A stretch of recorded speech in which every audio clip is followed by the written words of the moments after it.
పసివాడి ప్రాణం తీసిన టీచర్ నిర్లక్ష్యం. పాఠశాల పక్కన నీటి గుంటలో పడి విద్యార్థి మృతి. ఉపాధ్యాయుల తీరును ఖండిస్తూ పాఠశాల ముందు గ్రామస్తులు ఆందోళన వ్యక్తం చేశారు.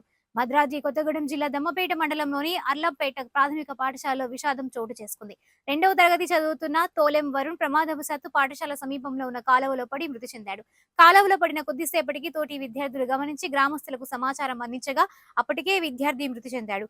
విషయం తెలుసుకున్న గ్రామస్తులు, కుటుంబీకులు పాఠశాలకు చేరుకుని ఉపాధ్యాయుల నిర్లక్ష్యంపై ఆగ్రహం వ్యక్తం చేస్తూ ధర్నాకు దిగారు.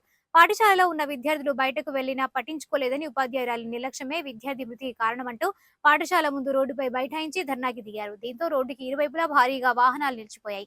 సమాచారం అందుకున్న పోలీసులు ఘటనా స్థలానికి చేరుకుని మృతదేహాన్ని పోస్టుమార్టం నిమిత్తం అశ్వారావుపేట ప్రభుత్వ హాస్పిటల్కు తరలించారు. ఇదిలా ఉండగా పాఠశాల టీచర్ ఉదయం వచ్చి రిజిస్టర్లో సంతకం చేసి విద్యార్థులను పట్టించుకోకుండా పాఠశాల బయట చెట్టు కింద కూర్చుని ఫోన్ మాట్లాడుతూ ఉండగా వరుణ్ మరికొందరు విద్యార్థులు పాఠశాల నుండి బయటకు వెళ్లి ఆడుకుంటుండగా వరుణ్ కాలువలో పడి చనిపోయాడని, పాఠశాలకు వచ్చిన విద్యార్థులను టీచర్ పట్టించుకోకపోవడంతోనే ఈ ఘటన జరిగిందని విద్యార్థి తల్లిదండ్రులు, గ్రామస్తులు ఆగ్రహం వ్యక్తం చేస్తున్నారు.